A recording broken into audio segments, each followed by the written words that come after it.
Hi, I'm Jason Inman. And I'm Ashley Victoria Robinson. And welcome to DCTV Recap, you crazy super friend monkeys. This is the show where we talk about the DCTV shows, and this week there was only 2 of them. What? It's not going to be a shorter episode, though, I sad to say, but Good. It's going to be a normal. That's what the people are here for. It's going to be a normal size episode of DCTV, even though there's only, if we were counting the episodes of the letters, we'd only get the full D and half the C. Yep. We get a dick. That'd be all. We don't want to say that. You've already said it. I don't care. At It's least the internet. There were 2 great episodes. You know what? That's true. You know what else is something that's great? I don't know. Tell me. It's something called Stardust. Oh, tell me more. Yeah, Stardust is the sponsor of this DCTV. They did not approve of what I did earlier, the bad jokes in the beginning of the video. But this is an app. If you don't know about it, we all have smartphones now, right? Yes. And we all want to talk about movies and TV and movie trailers and documentaries and especially Mr. Rogers. Well, you open up your smartphone, you go to this app, you give your reactions, you give a fresh, hot take. Seconds after you've had it in your head, you can put it on the internet, and people like me can respond to you directly, especially if you tag us in there. Ooh, and nice. You want to download that link in the description. Go over to Stardust, follow me on Stardust, give your thoughts on Black Lightning, Flash, Arrow, all of them, and tag me in them. I'll use them in this video. Ooh. So far, we only had 1 person do that, and he's going to make his debut in this episode, and I really appreciate that. So we want more of you to go over there and do that, and it's all possible because of Stardust and their amazing app. So go download it on your internet devices, your smartphones. Yeah, they're pretty cool. They're okay. But first, we're gonna do a question. Okay. And the first question is from Awesome Kid 33, who said, "Will Impulse appear on The Flash?"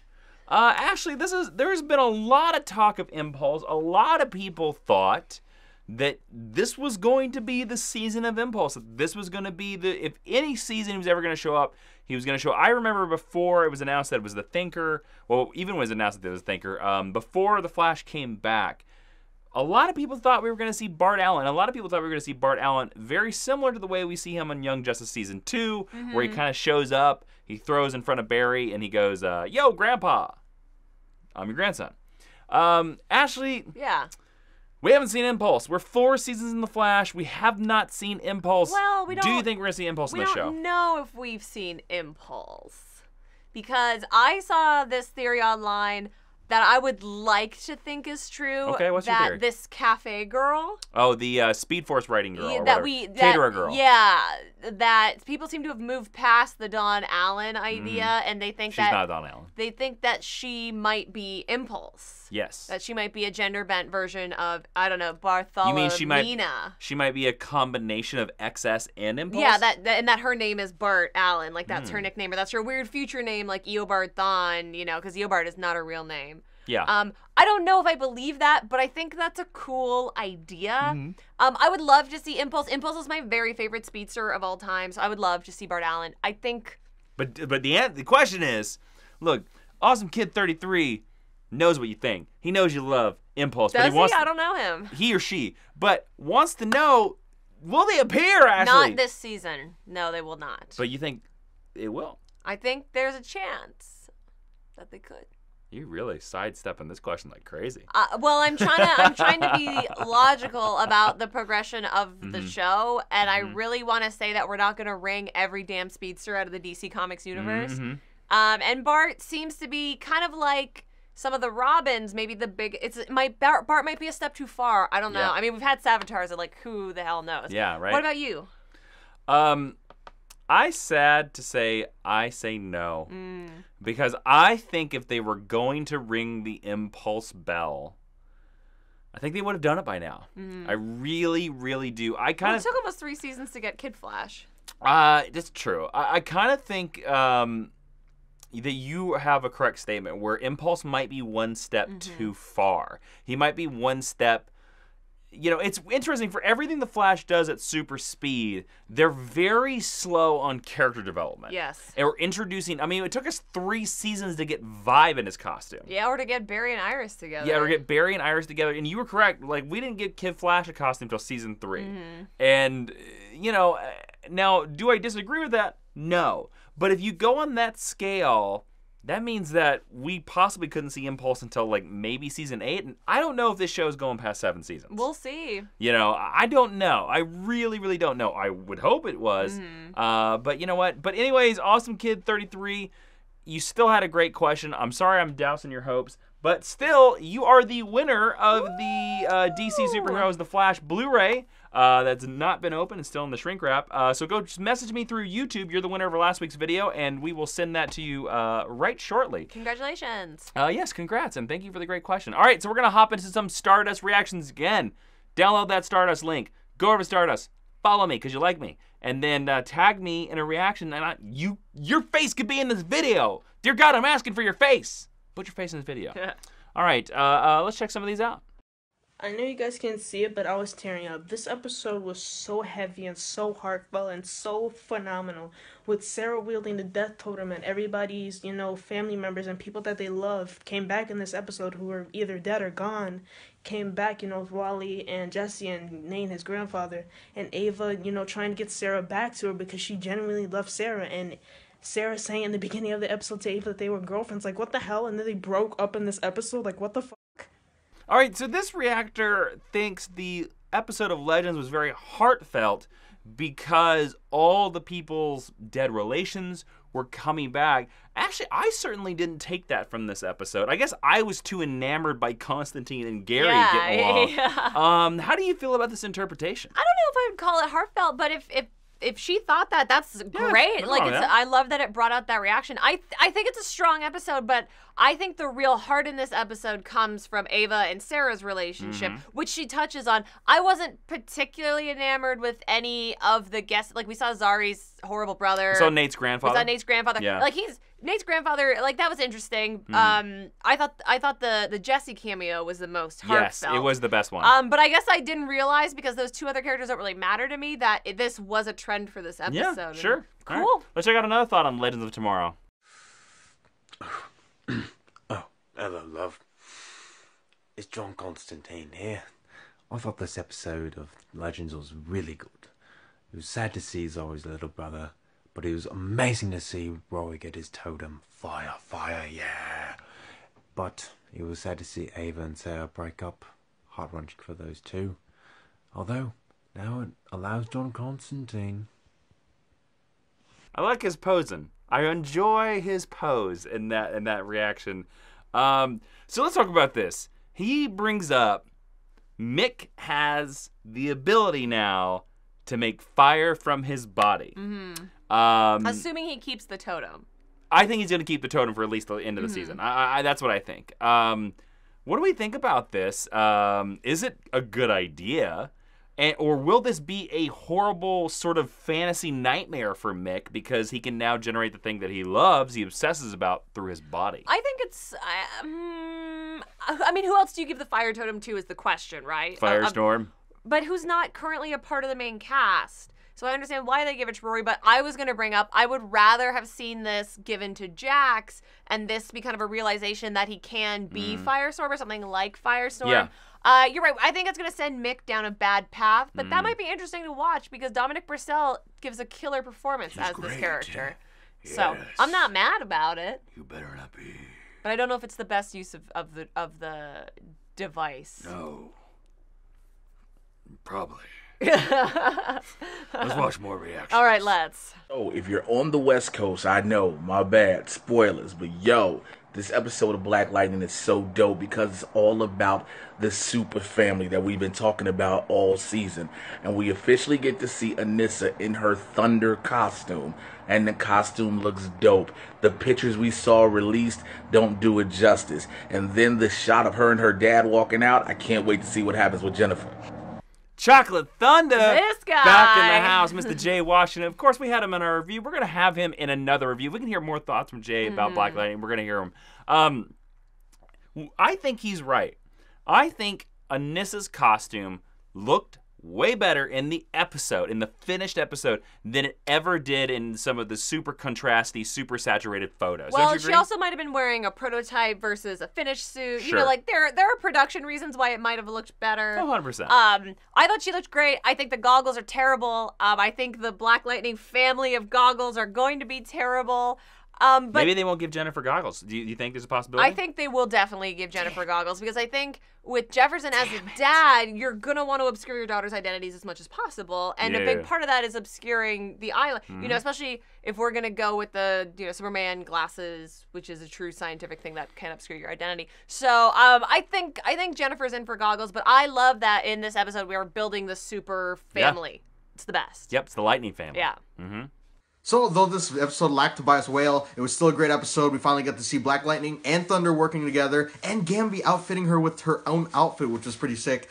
Jennifer learning more about her powers and her not really accepting them, and then Lynn trying to, you know, tell her that they're gifts, and as well as the rest of her family. It was a really great ending to a pretty dramatic episode. Liked it.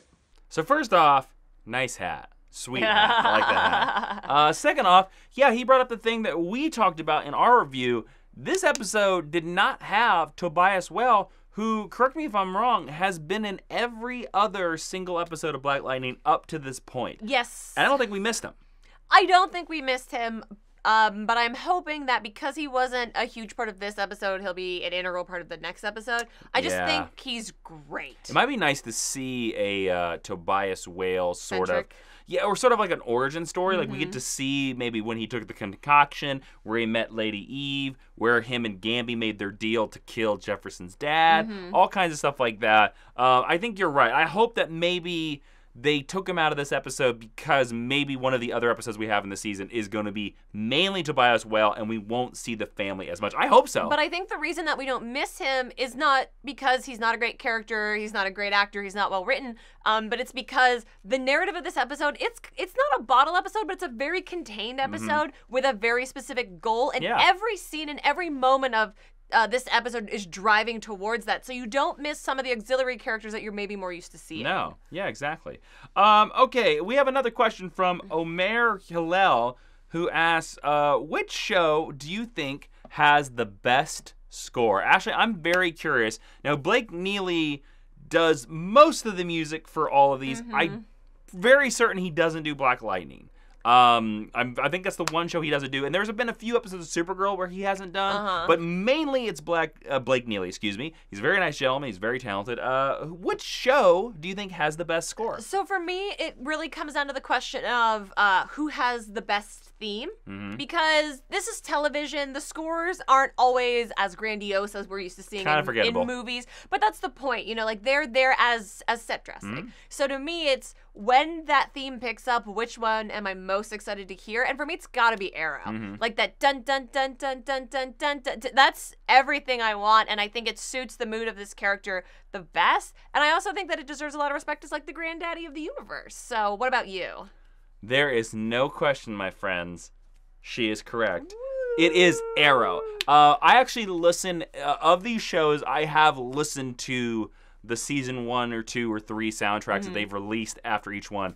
There's only one of these shows that I will constantly go back to, and that is the Arrow soundtrack. The Arrow soundtrack is the one that has the most emotion. The Arrow soundtrack, because these soundtracks are mostly synthesized, like they're not real instruments. They're not orchestrated. Yes, exactly. And the Arrow one is the one that sounds the least synthesized as well. And you brought it up. Anytime in that show you hear the dun dun dun dun dun dun, like you get excited. And I think it pumps you up more than the Flash theme does. The da-da-da-da-da-da-da-da-da-da. You know, it's not like there's something about that dun dun dun dun dun dun dun. You're just like, oh man, Oliver's gonna kick some ass. Yeah, I also think the Supergirl theme I think is maybe my second favorite theme. But I think on the whole, Arrow also uses the music more to drive the narrative than any of the other shows. Yes, exactly.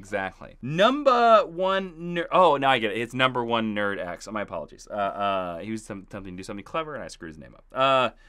Who do you think is the most missed opportunity character in the Arrowverse?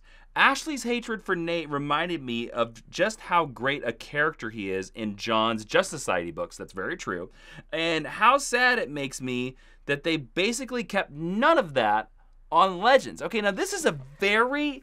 I would have said Black Canary for a good long time, but they finally remedied that. This is a very interesting character. Ashley, who's a character that they've missed opportunities with? The one that hasn't lived up to, let's say, its comic book potential. Roy Harper's a big one for me. I really love Roy in the comics. Roy goes through some really deep stuff in the comics, and he was one of the first characters to deal with things like addiction and depression. He gets his arm chopped off. He has a kid out of wedlock. And I understand that you're not going to do all those things in an Arrow show because Green Arrow's the protagonist, but I think that Roy could have been used in a more interesting way than just as Thea's boyfriend. And I don't know if part of that was the actor or part of that was the writing, and we know that Colton Haynes went through some stuff, but I always look at that character as a missed opportunity, and having seen him back on the show recently, I missed the idea of Roy so much because I love that character in the comic book. So he's the one that always comes to mind for me. And honestly, like, Supergirl as a show, I think... Oh, the entire show. I think fires a lot of blanks, I guess. And to me, John Jones is one of the biggest parts of that because you can tell from the beginning and you can tell from interviews that he wasn't planned. No. He wasn't supposed to be Martian Manhunter. He was just going to be Cyborg Superman. But they were like, look at David Harewood's ears. Like, we must. And he's so much better once they do. Jeff Johns has said that in interviews. Oh, okay. That they saw his ears and they were like, he looks like Martian Manhunter. All right, I guess. And, you know, once he does it, the character really clicks in. But because he is so powerful, they go to their way to bench him a lot, kind of like they did when they were pretending they were going to give us Superman in the first season. And I think it's unfortunate because I think he's one of the best things about the show. Yeah. How about you? What do you think are some missed opportunities? You nailed the number one choice. It's Arsenal. It's Roy Harper. It is kind of sad that, like, we didn't get to develop that character anymore because we got to see how awesome that character was. I think my other two choices would be ties. And they're both Legends characters. I think the first one is Ray Palmer, the Atom. But you like Ray Palmer. I do. I like what they have done with him. And it's taken me 3 seasons to like him. I think now what they're doing, I like him. But when he was first introduced on Arrow, I am a fan of Ray Palmer in the comic books. And Ray Palmer is driven, he's smart, he's funny, he's capable, he's smarter than everyone else in the room. And they introduced us goofy, dopey Ray. And I was like, this is not Ray Palmer. Yeah. What is going on here? And to be honest with you, I mean, it took me a while to become a fan of the suit. I like the suit now. When I first saw it, I didn't like it. You know, and that's just me being hung up on my comic bookness and wanting the red and blue. Yeah, but that's your feelings. And that's okay. fine. But I love it now. I really do. I think it's a great suit. I've grown to love everything with Ray. I've grown to love. My other missed opportunity character is Captain Cold. And that is primarily because of Wentworth Miller wanting to leave the show. I actually feel the same way about Maggie Sawyer. Yeah, wanting to leave the show in Legends Season 1. So we didn't even get to have maybe a Captain Cold turn back to being villain again. We didn't even really get to have Captain Cold going full-on hero. We just got rid of Captain Cold. And for one of the Flash's best villains of all time, that's kind of sad. To be honest with you, I include that as part of a caveat of all of the rogues. I think every single Flash rogue has been so underserved, and it blows my mind still that they haven't done a Rogue War. So Yeah, which is a very classic Flash storyline. Yeah. So go down to the comments and leave us an awesome question, and we might use it in next week's video. And for more exclusive geeky content and to join our super friends in the Hall of Justice, head on over to patreon.com/Jawiin. See you next time, super friends.